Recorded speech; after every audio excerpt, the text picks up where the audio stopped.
राजन, आपके विचार में जो सम्राट विक्रमादित्य ने किया, क्या वो सही था?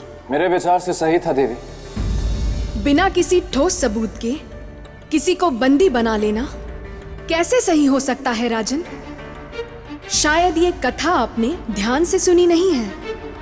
महारानी के विरुद्ध कोई ठोस सबूत नहीं था, केवल संदेह था।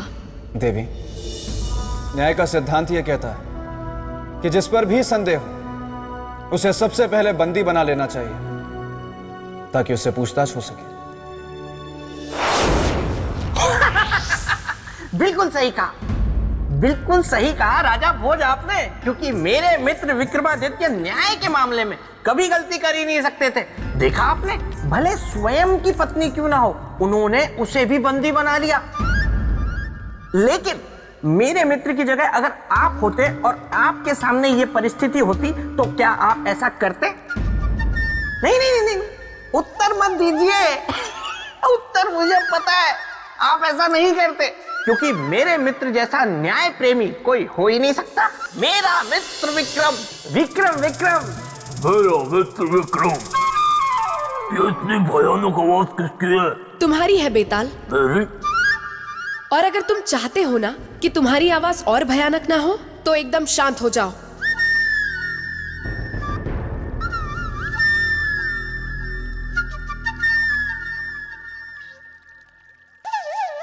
तो राजन, आपके हिसाब से संदेह में आए व्यक्ति को तुरंत बंदी बना लेना चाहिए ताकि पूछताछ में रुकावट ना आए। जी देवी, और महारानी के संबंध में यह और भी आवश्यक था। वो क्यों? वो इसलिए देवी क्योंकि वो महारानी थी। यदि सम्राट उन्हें बंदी ना बनाता तो निष्पक्ष जांच के बाद भी प्रजा को उन पर विश्वास ना होता।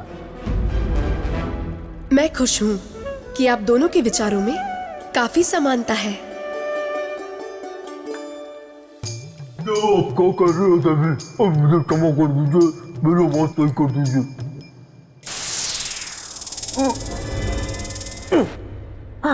धन्यवाद देवी, धन्यवाद। ये आप क्या कह रही हैं देवी? कहाँ मेरा मित्र विक्रमादित्य और कहाँ राजा भोज? बेताल, राजा भोज ने बिल्कुल सही कहा। सम्राट विक्रमादित्य ने भी ये निर्णय यही सोच कर लिया। पूरी घटना बताए हमें।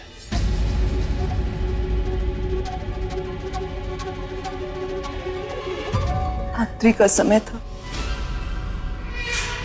हम शिविर में सो रहे थे कि अचानक हमें एक पशु के आने की आहट सुनाई दी। वो पशु कोई हिंसक पशु होगा, बस यही सोचकर हमने धनुष पर बाढ़ चढ़ाया और आवाज की दिशा में तीर को छोड़ दिया। किंतु जब हम बाहर गए तो ना तो हमें हमारा तीर मिला और ना ही कोई पशु मिला, तो केवल एक मशक जो कुम्हार मकरंद का था, जो नदी से जल लेने जा रहा था और आपने उसे हिंसक पशु समझकर अपने तीर का निशाना बना दिया। महाराज, हमसे भूल हो गई। इस सत्य को आप भूल कह रही हैं, वो एक अपराध है, दंडनीय अपराध। स्वामी, इस समय हम आपके स्वामी नहीं। अपराधी के सामने राजधर्म से बंधा एक राज्य का सम्राट खड़ा है। क्या कहना चाहती है? बस यही कि दंड देते समय हमारे महाराज का हृदय कहीं कोमल ना पड़ जाए।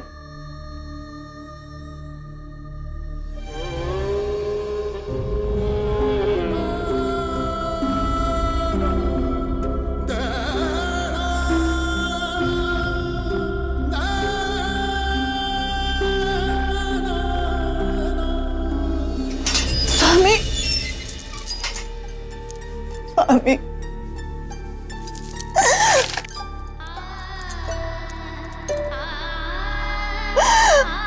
हम अपराधी नहीं। देखा राजन, ऐसे ही सम्राट विक्रमादित्य के सामने शीश नहीं झुक जाते थे। अरे ऐसे ही नहीं, सारे भारतवासी उनके गुण गाते थे। लाखों में कोई एक ही विक्रमादित्य कहलाता है। सही कहा आपने बेताल। तो राजन, सम्राट विक्रमादित्य मेरे परम प्रिय मित्र थे, इसलिए मैंने उनसे एक बार एक प्रश्न किया कि सम्राट, इस संसार में सबसे अधिक प्रेम आप किससे करते हैं? और मेरा ये प्रश्न किसी सम्राट या राजा से नहीं है, बल्कि एक साधारण मनुष्य से है, तो उत्तर दीजिए। तो पता है उन्होंने क्या उत्तर दिया? क्या उत्तर दिया? देवी, आप भी सुनिएगा। मेरे मित्र ने उत्तर दिया कि इस समस्त संसार में उन्हें सबसे अधिक प्रेम है अपनी पत्नी चित्रलेखा से।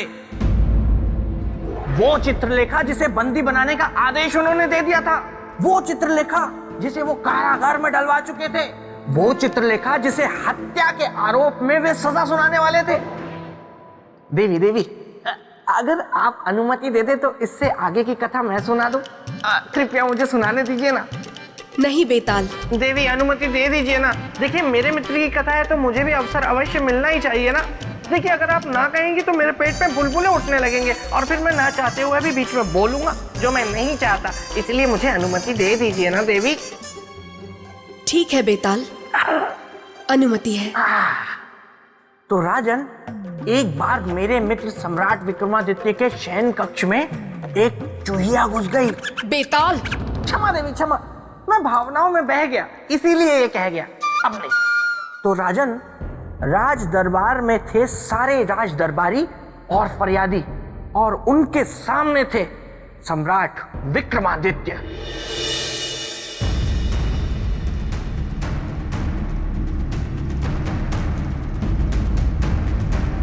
सेनापति, बंदी को बुलवाया जाए।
धन्यवाद सम्राट। एक नारी होकर नारी के जीवन को उजाड़ने वाली, क्या बिगाड़ा था मेरे पति ने तुम्हारा? क्यों मार डाला उन्हें? क्यों आग लगा दी मेरे जीवन में, मेरे सुहाग को? चुप क्यों? बोलो, उत्तर दो। क्या पाया तुमने उन्हें मारकर?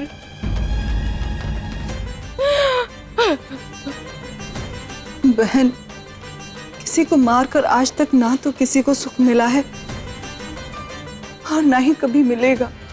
झूठ बोलती है तू।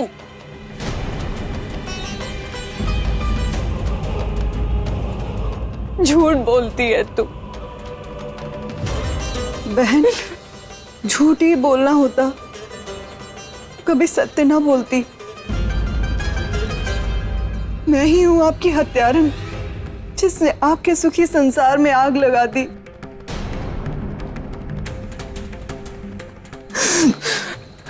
इसलिए सम्राट से प्रार्थना है कि मुझे दंड दिया जाए, कठोर से कठोर दंड दिया जाए। सम्राट, इस हत्यारन को दंड देकर मुझे न्याय दीजिए।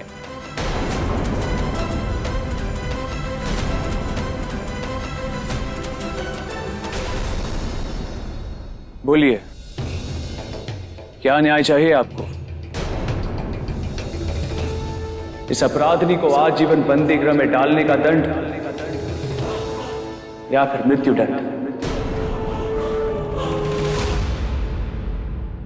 नहीं सम्राट,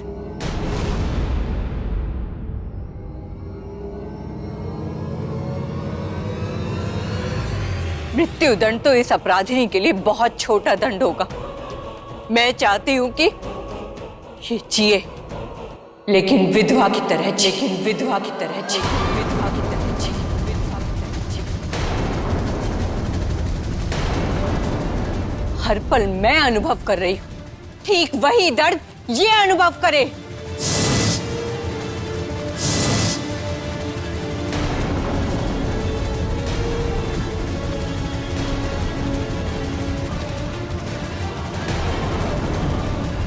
मैं चाहती हूं कि इसके पति की हत्या मैं अपने हाथों से करूं।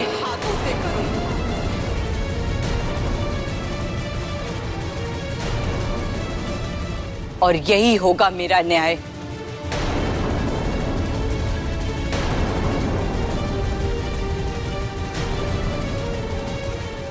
समस्या विकट थी, विकराल थी। एक तरफ था न्याय और दूसरी तरफ सम्राट विक्रमादित्य के प्राण। न्याय की रक्षा करने का अर्थ था विक्रमादित्य को अपने प्राणों की आहुति देनी पड़ती, और अगर ऐसा वो नहीं करते तो न्याय की मूरत हो जाती खंडित। फिर क्या हुआ देवी? महारानी चित्रलेखा स्वयं के लिए तो मृत्यु मांग सकती थी और उसे हंसते हुए स्वीकार भी कर सकती थी, लेकिन अपने पति की मृत्यु का कारण नहीं बन सकती थी। नहीं बहन, ऐसा अनर्थ मत करो बहन। आपके दोषी हम हैं, आप हमें दंड दीजिए, परंतु हमारे पति को नहीं। नहीं हत्यारण, तो सुहागन का दंड यही है, तेरी सुनी मांग।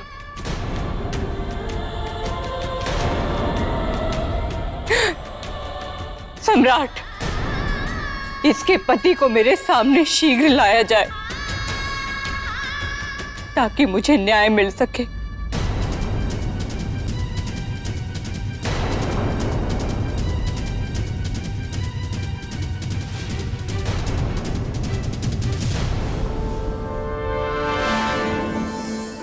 देवी,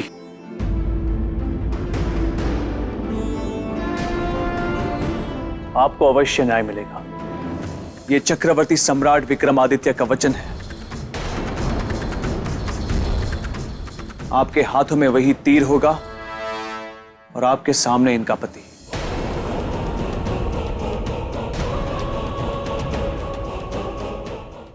आपके हाथों में वही तीर होगा और आपके सामने इनका पति।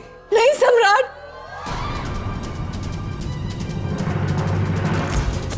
ठहरिए।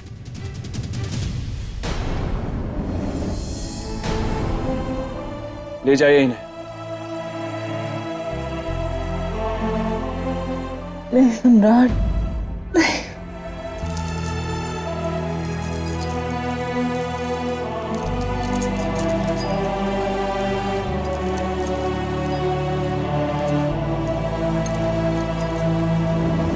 इन्हें न्याय के लिए धनुष और वही बाण दिया जाए।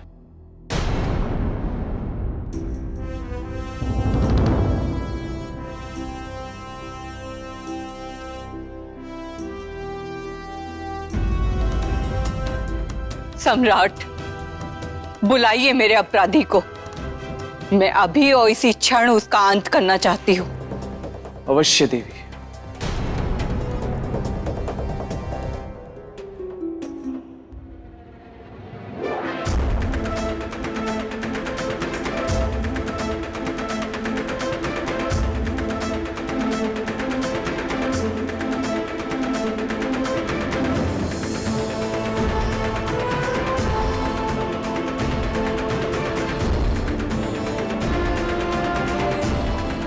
आपका अपराधी आपके सामने खड़ा है देवी, आपके सामने खड़ा है देवी। अपना न्याय पूरा कीजिए, अपना न्याय पूरा कीजिए, अपना न्याय पूरा कीजिए।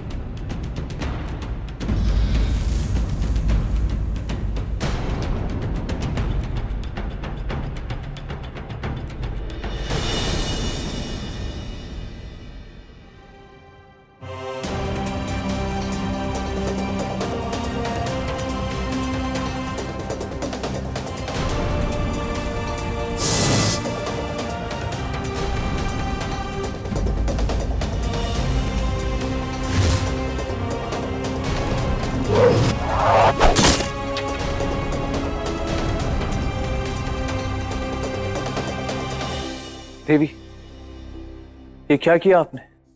सम्राट, आपकी पत्नी के अपराध का दंड मैं इस राज्य की सारी प्रजा को नहीं दे सकती। आपकी पत्नी ने तो मेरे पति की हत्या की थी, किंतु मैं जानबूझकर इस उज्जैनी की प्रजा को अनाथ कर दूं, ये नहीं होगा मुझसे। देवी, फिर आपके न्याय का क्या होगा और हमारे न्याय दिलाने के वचन का क्या होगा? न्याय प्रिय चक्रवर्ती सम्राट विक्रमादित्य, हमारा न्याय आप पर ऋण रहा, इस उज्जैनी पर, उज्जैनी की सारी प्रजा पर।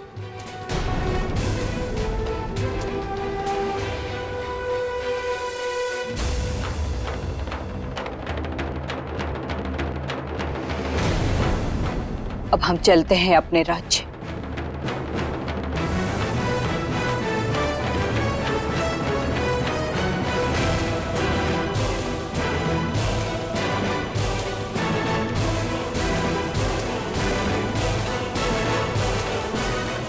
देखा राजन, मेरे मित्र सम्राट विक्रमादित्य की न्यायशीलता को। न्याय कलंकित ना हो, इसलिए उन्होंने अपनी पत्नी तक को बंदी बना लिया, स्वयं को और उज्जैनी के भविष्य को दांव पर लगा दिया। ऐसा न्याय दूसरा कोई नहीं कर सकता। क्षमा करिएगा देवी, पर जिसे आप न्याय कह रही हैं वो न्याय नहीं है। क्या न्याय नहीं है? नहीं देवी। वाह वाह राजा भोज वाह, एक आप ही हैं इस संसार में सबसे बुद्धिमान जो मेरे मित्र विक्रमादित्य के न्याय की कथा सुनने के बाद ये कह रहे हैं कि उन्होंने जो किया वो न्याय नहीं था। नहीं था।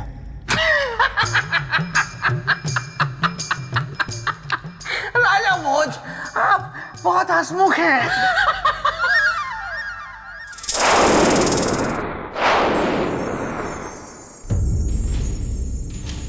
आप ये कैसे कह सकते हैं कि सम्राट विक्रमादित्य ने जो किया वो न्याय नहीं है?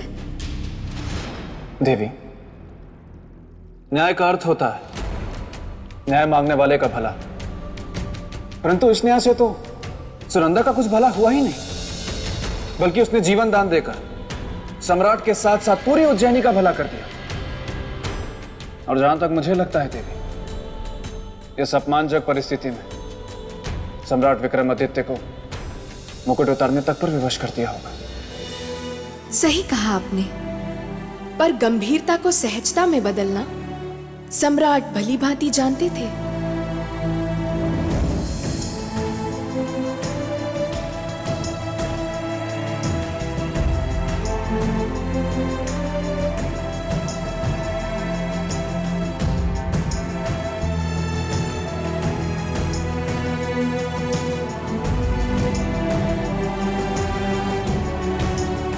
राहमीर जी, आज से हम इस राज्य के सम्राट नहीं रहे।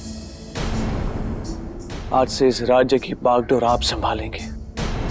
नहीं सम्राट, नहीं, यह संभव नहीं है। इस संसार में कुछ भी असंभव नहीं है विराहमीर जी, बस उसे पूरा करने के लिए मन में संकल्प होना चाहिए। परंतु सम्राट, मैं आपका स्थान कैसे ले सकता हूं? आप सही कह रहे हैं, आप हमारा स्थान नहीं ले सकते, क्योंकि अब हम एक साधारण प्रजा है, और तब तक साधारण प्रजा रहेंगे जब तक उस स्त्री के न्याय के ऋण को चुका ना दे।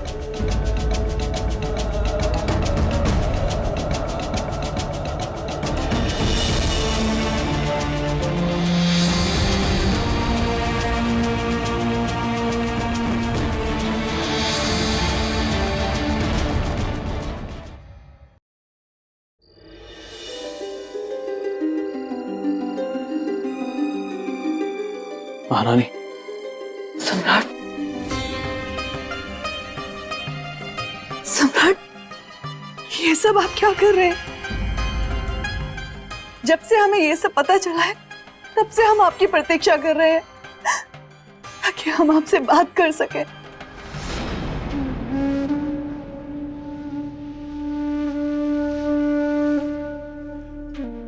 अब इस राज्य के सम्राट नहीं है हम महारानी, हमने वही किया है जो एक राजा को करना चाहिए। किंतु सम्राट, हमारे अपराध का दंड आप स्वयं को क्यों दे रहे हैं? आपको जो दंड देना है आप हमें दीजिए। इस अपराध से अब आप मुक्त हो चुकी है। सच्चे न्याय के लिए जो भी करना है वो हमें करना है। और सच्चा न्याय तभी होगा जब हम मकरंद की हुई मृत्यु की भरपाई स्वयं मकरंद बनकर करें। और जब ऐसा हो जाएगा तब हम समझेंगे कि हमने उस परिवार के साथ सच्चा न्याय किया। किंतु सम्राट, अपराधी हम हैं। आपको जो भी दंड देना है हम स्वीकार है।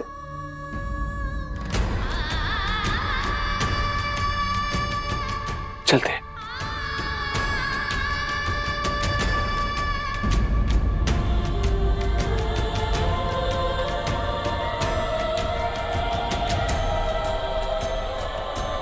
आपका सुख हमारा सुख, आपका दुख हमारा दुख, आपकी अच्छाई हमारी अच्छाई,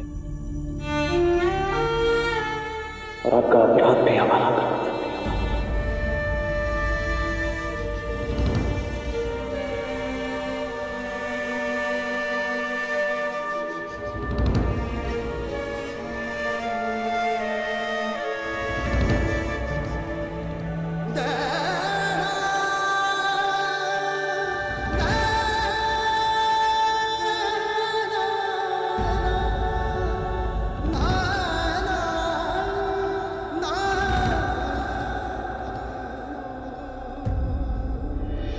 देवी, राजमहल त्याग कर सम्राट विक्रमादित्य ने ऐसा क्या किया कि वो मकरंद की जगह ले पाए? और देवी, क्या यह संभव था? राजन, सम्राट विक्रमादित्य के लिए कुछ भी असंभव नहीं था और कुछ ऐसा ही हुआ। उनके आगे पहली चुनौती थी मकरंद की बहन का टूटा रिश्ता। समझी जी, अगर आप संबंध तोड़ देंगे तो मेरी बेटी का क्या होगा? आप मुझे थोड़ा समय दीजिएगा, मैं आपकी सारी इच्छा पूरी कर दूंगा। प्रजापति, बात इच्छा अनिच्छा की नहीं है, ना ही लेन देन की, बात है बराबरी की। अब तुम्हारी और हमारी क्या बराबरी हो सकती है? कौन है कमाने वाला आपके यहां? कौन कमाएगा? कितना कमाएगा? आप हमसे बराबरी कैसे कर सकते हैं? और सुनो,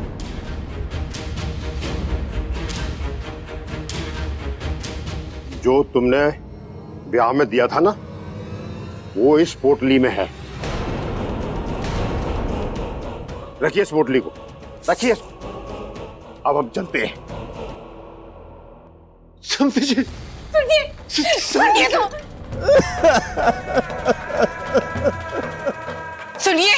सुनिए तो, मेरी बात तो सुनिए। रुक जाइए, रुक जाइए, रुक जाइए।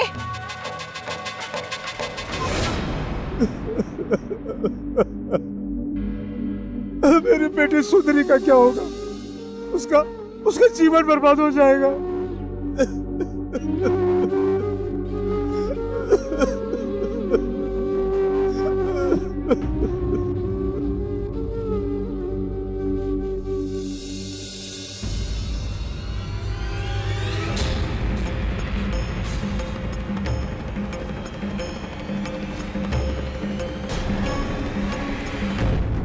आपने मेरी चौखट पर पैर रखने का साहस भी कैसे किया? आपका ऋण चुकाने आए हैं, आपकी सहायता कर रहे हैं। हमें ना तो आपकी सहानुभूति चाहिए और ना ही किसी प्रकार की सहायता। कृपया कर चले जाइए, आप यहाँ से चले जाइए।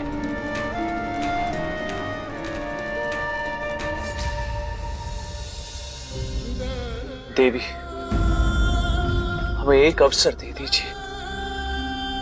आप हमसे जो कहेंगे हम वो करेंगे। अगर आपको सच्चे हृदय से मेरी सहायता करनी है ना, तो ठीक है, लौटा दीजिए मुझे मेरा पति, मेरे बच्चे को उसका पिता लौटा दीजिए, उस अभागन बहन को उसका भाई लौटा दीजिए, उस पिता को उसका बेटा लौटा दीजिए, लौटा दीजिए।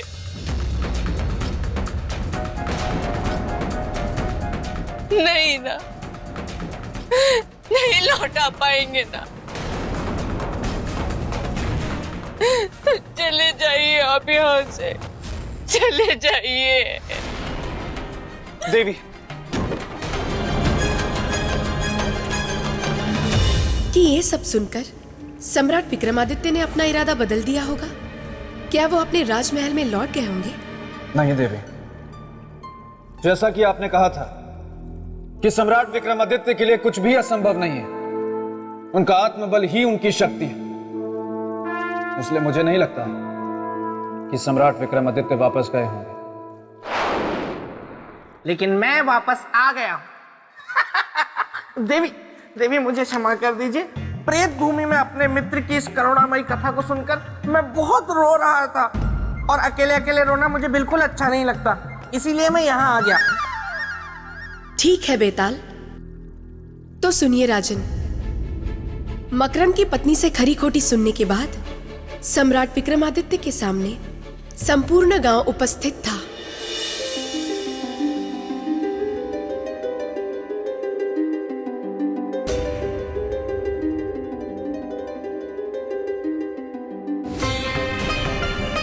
यही है वो मकरंद का हत्यारा, पकड़ो इसे। इसने एक नौजवान बच्चे की हत्या की और सीना चौड़ा करते हुए यहाँ चला आया। इसे सबक सिखाना ही होगा, तभी इसे पता चलेगा कि नौजवान बेटे की हत्या का दुख क्या होता है। भाइयों, हत्या का एक ही दंड होता है और वो है मृत्यु दंड, इसीलिए हम इसे मृत्यु दंड ही देंगे। रुक जाओ।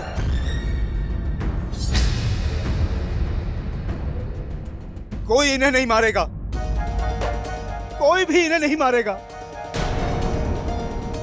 ये क्या कह रहे हो प्रजापति? ये तुम्हारे नौजवान बेटे की हत्या का दोषी है। मेरे बेटे की हत्या का दोषी है ना, तुम्हारे बेटे की हत्या का दोषी तो नहीं। ये आप कैसी बात कर रहे हैं प्रजापति? अगर आज तुम इसे बचाओगे तो इसके तुम ही दोषी ठहराए जाओगे। आप लोग चले जाओ यहाँ से। अगर मदद नहीं कर सकते तो झूठी सहानुभूति तो मत दिखाओ। जाओ यहाँ से, आप लोग जा सकते हैं। याद रखो प्रजापति, इसे जिंदा रखकर सांप को दूध पिलाओगे तुम। चलो भाइयों, चलो। सम्राट, हम पहले से ही बहुत दुखी हैं, अब हमारे दुख को और मत बढ़ाइए। नहीं प्रजापति जी, हम आपके दुख को बढ़ाने नहीं, उसे कम करने आए हैं। आपके और आपके परिवार की सहायता करने। सम्राट, अगर आप सच में हमारी सहायता करना चाहते हैं तो यहां से चले जाइए।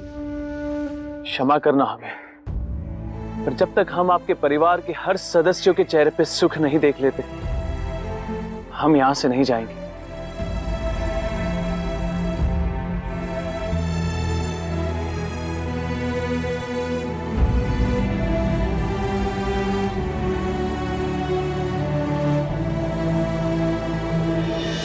फिर क्या हुआ दीदी? मेहनत, कड़ा परिश्रम। कल तक जो राजभवन का राजा था, आज वो घड़ा बनाने वाला बन गया।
ये क्या है?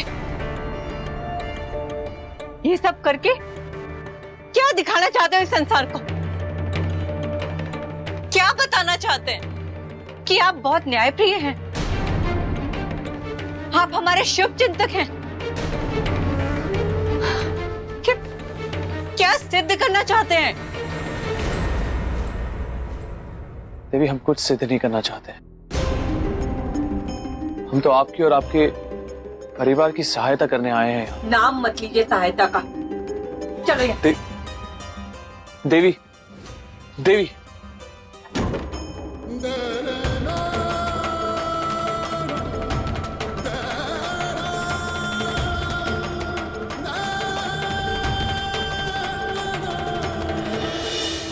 आपको क्या लगता है राजन, सम्राट विक्रमादित्य की मेहनत का ये फल सही था? क्या वो मकरंद की पत्नी की बातें सुनकर वापस लौट जाएंगे? प्रश्न नहीं उठता। अरे मेरे मित्र विक्रमादित्य। बेताल, क्या आप राजा भोज हैं? नहीं। तो ये प्रश्न हमने राजा भोज से पूछा है, तो जवाब भी उन्हें ही देने दीजिए। नहीं नहीं देवी। शांत रहो बेताल। क्षमा देवी क्षमा।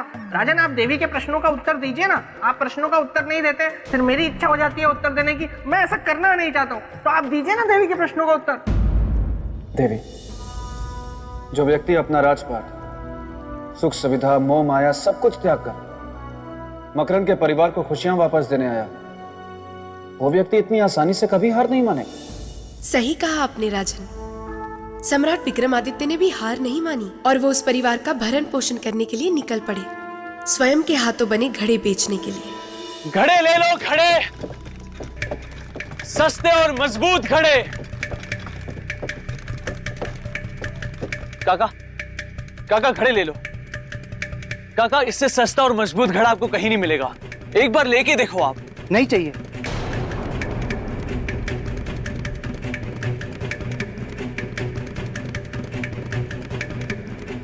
काकी, काकी घड़ा ले लीजिए। इससे सस्ता और मजबूत घड़ा आपको कहीं नहीं मिलेगा। नहीं घड़े वाले, हम केवल मकरंद के ही घड़े लेते हैं। हमें उसके घड़ों पर पूरा विश्वास है। मैं नहीं लूंगी।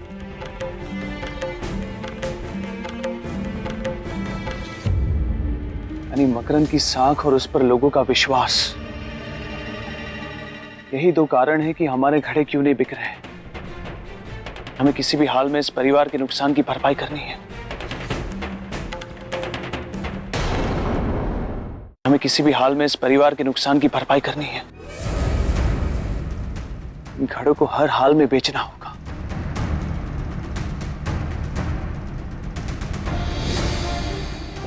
मजबूत और सस्ते घड़े।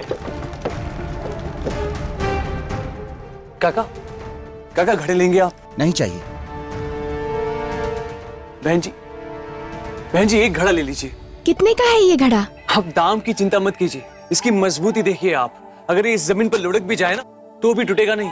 मिट्टी के बर्तन और जमीन पर लुढ़कने से ना टूटे, ऐसे तो सिर्फ मकरंद के घड़े हुआ करते थे। मैं आपको अभी दिखाता हूँ, आप भी देखिए।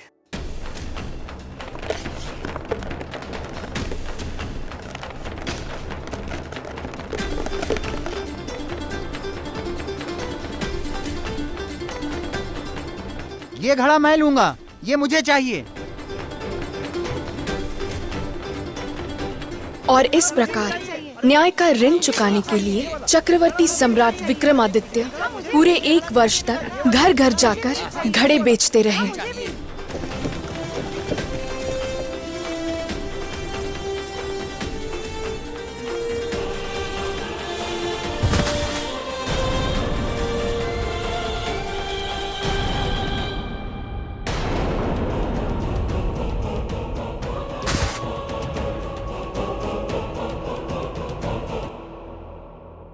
क्यों आए हैं आप यहाँ? मैंने आपसे पहले भी कहा है कि हमें आपकी किसी भी प्रकार की कोई सहायता, कोई आवश्यकता नहीं है, लेकिन पता नहीं क्यों आप बार बार हमारे घाव को कुरेदने चले आते। हमें हमारे हाल पर छोड़ दीजिए। हमारे भाग्य में जो होगा वो होगा हमारे साथ। जीना होगा भाग्य में तो जी लेंगे, और मरना होगा तो मर जाएंगे। कृपा कर चले जाइए। सुनंदा। नहीं बाबूजी, हमें कुछ नहीं चाहिए इनसे, कोई दान नहीं चाहिए।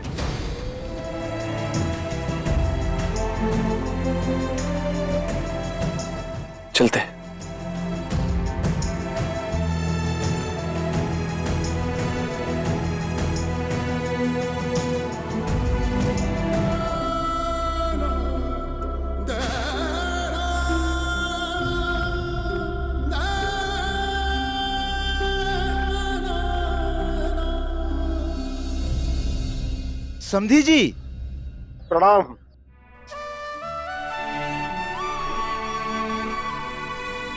अरे समधी जी, आप आइए ना, अंदर आइए। नहीं नहीं, हम तो अपनी बहू को विदा कराने आए।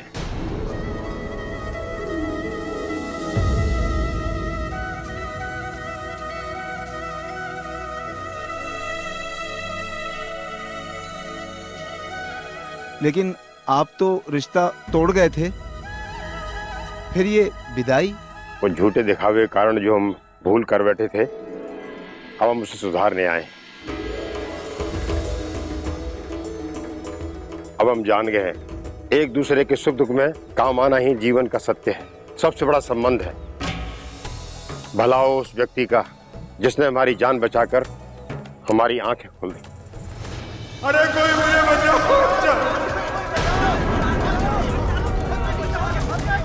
बचाओ, अरे मुझे कोई बचाओ, अरे हरिया, अरे मारो, अरे कोई बचाओ मुझे, बचाओ, अरे कोई मुझे बचाओ, बचाओ कोई है, अरे बचाओ, बचाओ, बचाओ मुझे।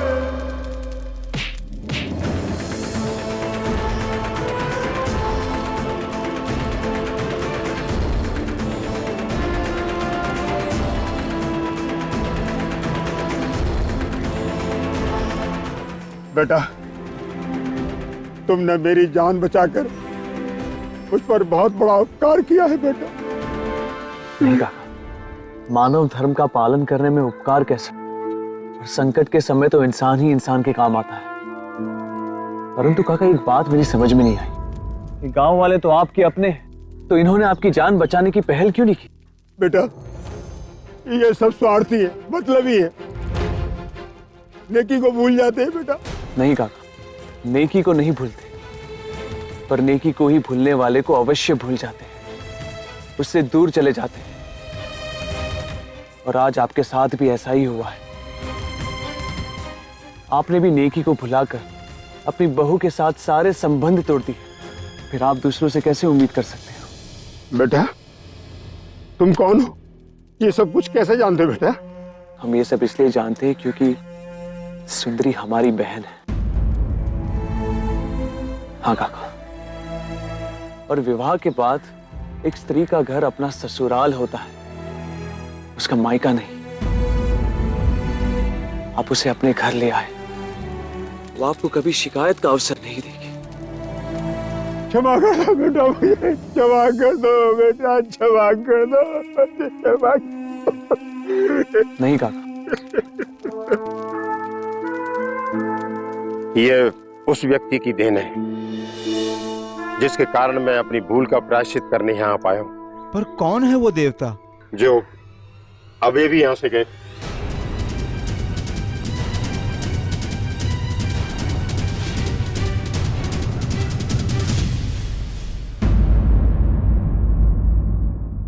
चलो बेटी, अपने घर चलो।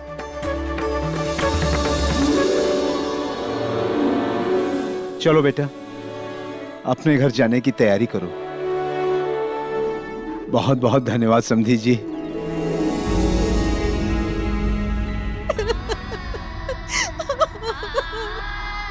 सुनीति, भाभी, भले वो व्यक्ति अपराधी क्यों न हो, पर उस व्यक्ति ने मेरा घर बसा के एक सच्चे भाई का धर्म निभाया है।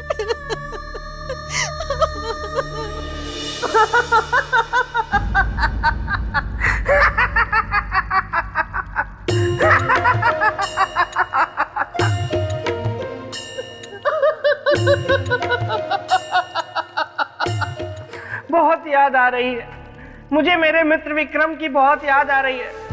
उसके जैसा महान कोई हो ही नहीं सकता। एक परिवार को बचाने के लिए कितना बड़ा त्याग किया मेरे मित्र ने। देखा राजन, मैं ऐसे ही नहीं कहता रहता कि आप मेरे मित्र के नाखून की भी बराबरी नहीं कर सकते। वो पहाड़ है तो आप राई, वो समंदर है तो आप खाई। सही कहा मेरे भाई।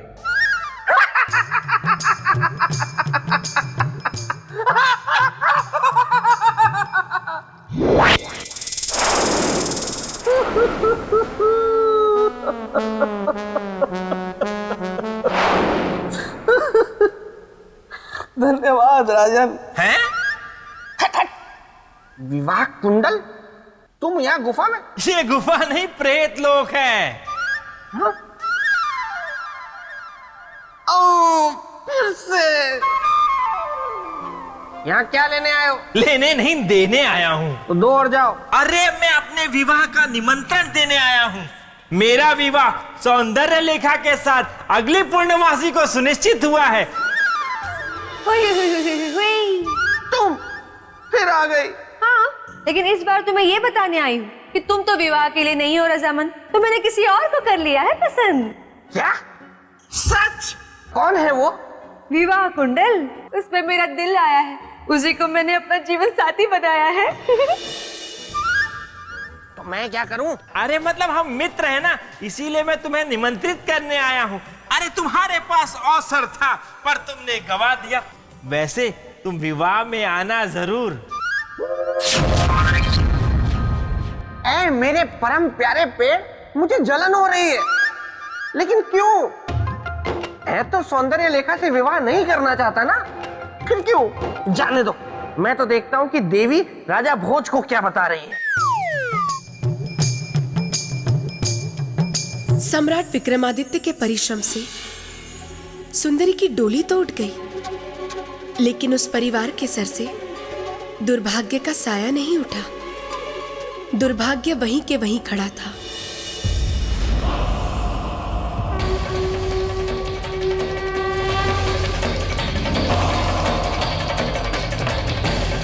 प्रजापति बाहर आइए। जी कहिए। याद है ना, आज ब्रह्मदेव के यहाँ भोजन बनने की तुम्हारे घर की बारी है। जी मुखिया जी, याद है। चलिए मैं चलता हूँ। दादाजी, आप कहाँ जा रहे हैं? बेटा मैं अभी आता हूँ, तुम अपनी माता का ध्यान रखना। चलिए मुखिया जी। एक क्षण मुखिया जी। प्रजापति, हम आपको नहीं ले जा सकते। ब्रह्मदैत्य आपको देखकर क्रोधित होगा, वो हम सबको मार देगा, क्योंकि उसे भोजन में नौजवान चाहिए, कोई बूढ़ा नहीं।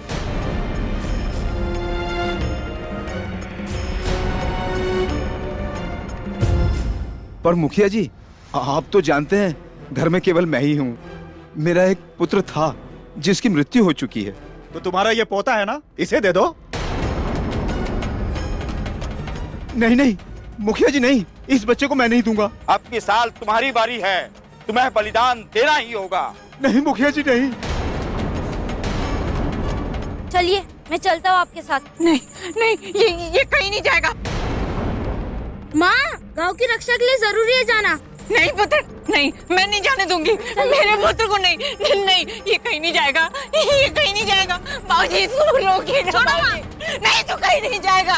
छोड़ो नहीं, नहीं छोड़ो मुझे।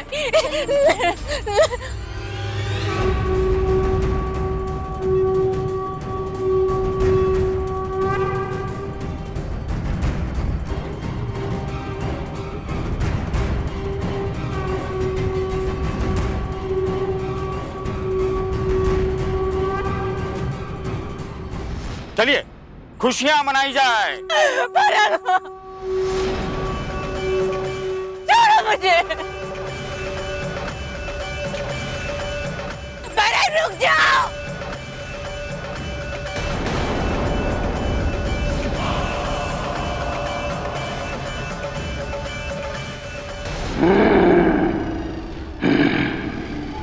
ये गांव वाले अभी तक मेरा भोजन लेकर क्यों नहीं आए?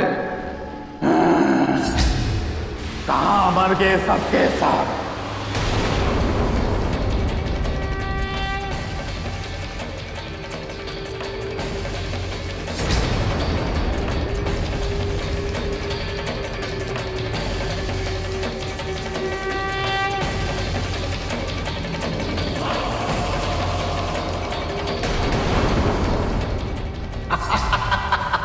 चलो। परम, मेरे बच्चे को कहीं मत ले जाइए। नहीं, इसे ब्रह्मदैत्य के पास मत ले जाइए। नहीं परम। वाह, इस बार भोजन में एक बच्चा। बहुत आनंद आएगा।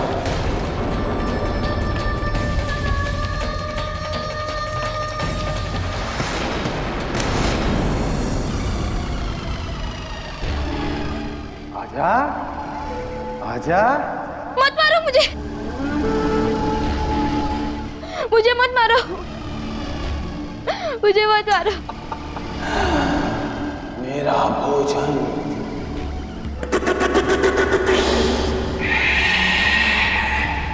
मत मारो मुझे।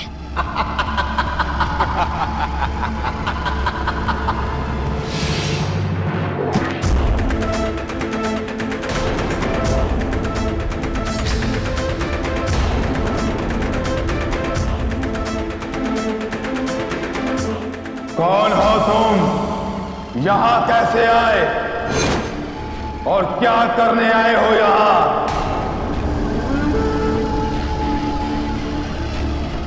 इस बच्चे को छूने का प्रयत्न भी मत करना। तू मारेगा मुझे? इस तरह शक्तिमान ब्रह्म दैत्य को तू मारेगा?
रुको ब्रह्मदत्त! अब कौन आ गया?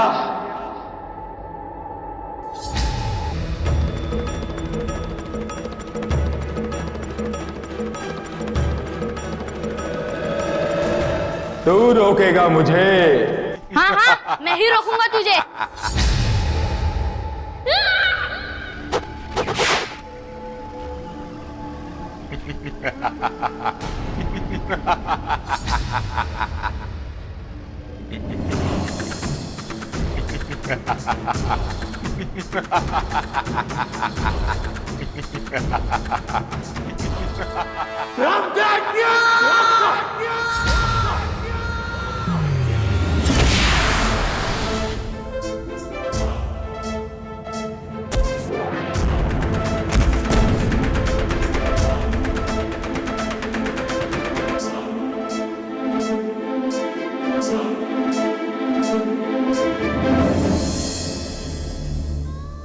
मेरा परम मुझे छोड़कर चला। माँ!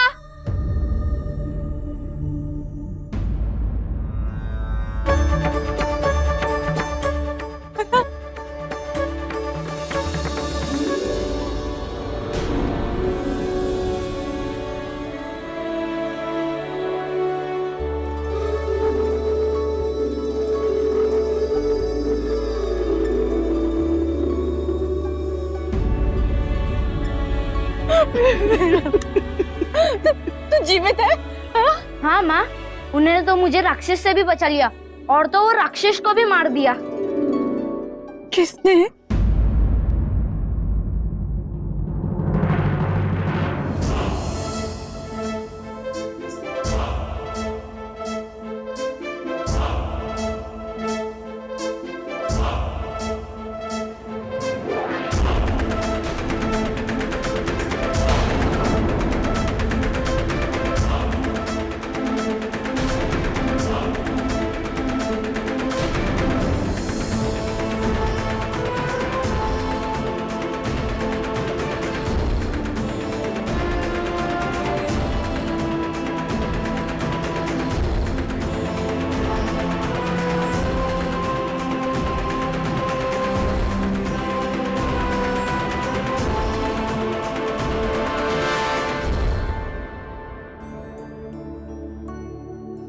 अब तो मैं आपसे क्षमा मांगने योग्य भी नहीं रही। घृणा का ये उपहार, आप सच में महान है सम्राट। ये जानते हुए भी कि मेरे हृदय में आपके लिए कितना क्रोध है, घृणा है, फिर भी आपने मेरे बच्चे को बचा लिया।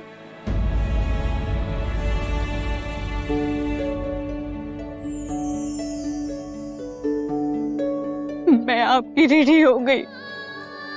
आपने मुझे न्याय दे दिया सम्राट। अब मुझे ये कहने में तनिक भी संकोच नहीं होगा कि इस संसार में आप जैसा न्यायप्रिय सम्राट न हुआ है और ना ही कभी होगा।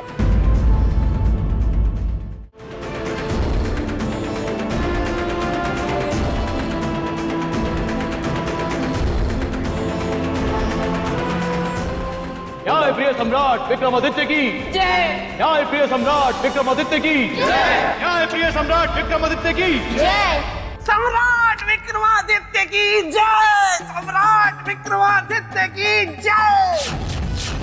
सम्राट विक्रमादित्य की जय। सम्राट विक्रमादित्य की जय।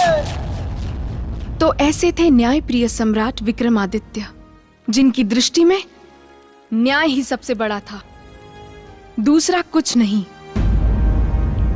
क्या ऐसा दूसरा कोई कर सकेगा? कभी नहीं। तो राजन, अब मुझे आज्ञा दें, मेरा कार्य पूर्ण हुआ।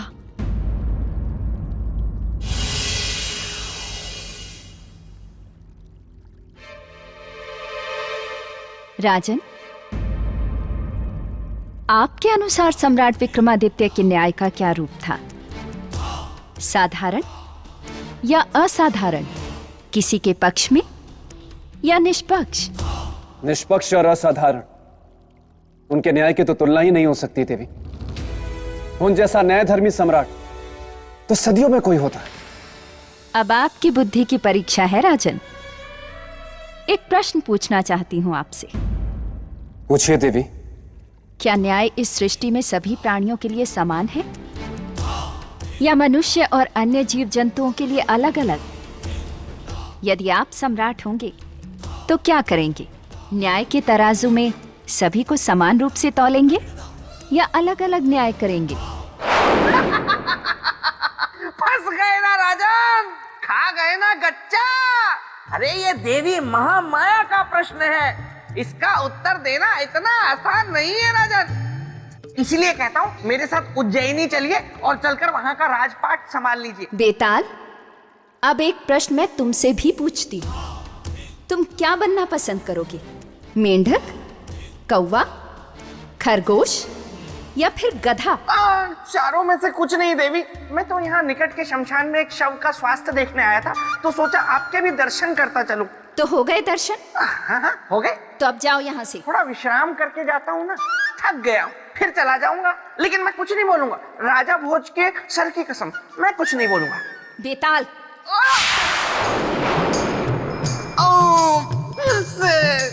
बोलू बोलू।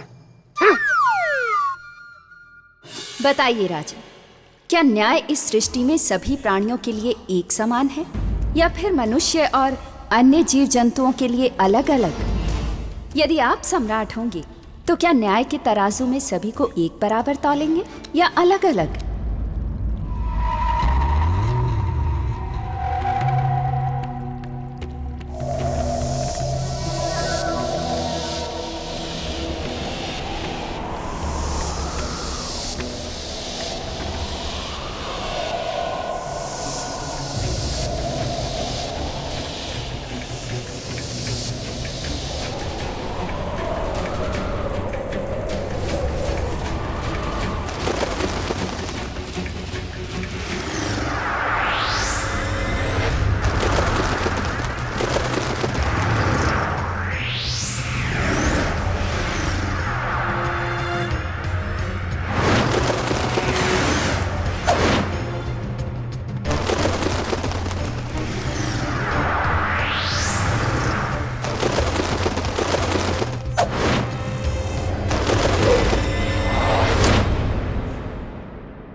जो इस मासूम कबूतर को मारना चाहता है।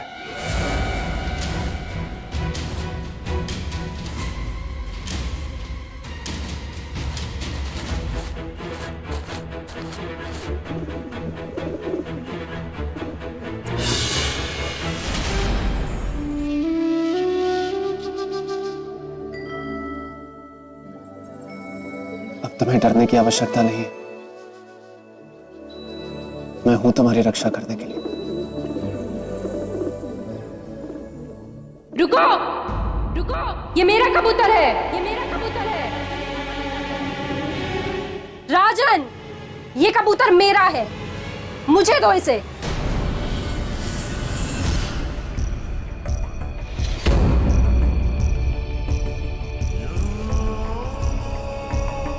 ये मेरा कबूतर है, दो मुझे इसे।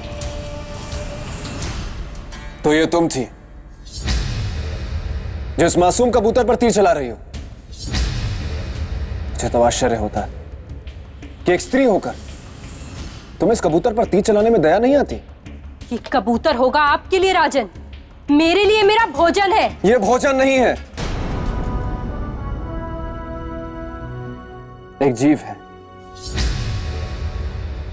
और जीव हत्या पाप है, जिसमें भी वही आत्मा है जो मुझ में है, तुम में है। राजन, ज्ञान मत दीजिए, मुझे ये कबूतर दीजिए। कबूतर तो मैं तुम्हें नहीं दे सकता, क्योंकि मैंने इसे इसकी रक्षा का वचन दिया है, और ये राजा भोज का वचन है जो कभी खाली नहीं जाता।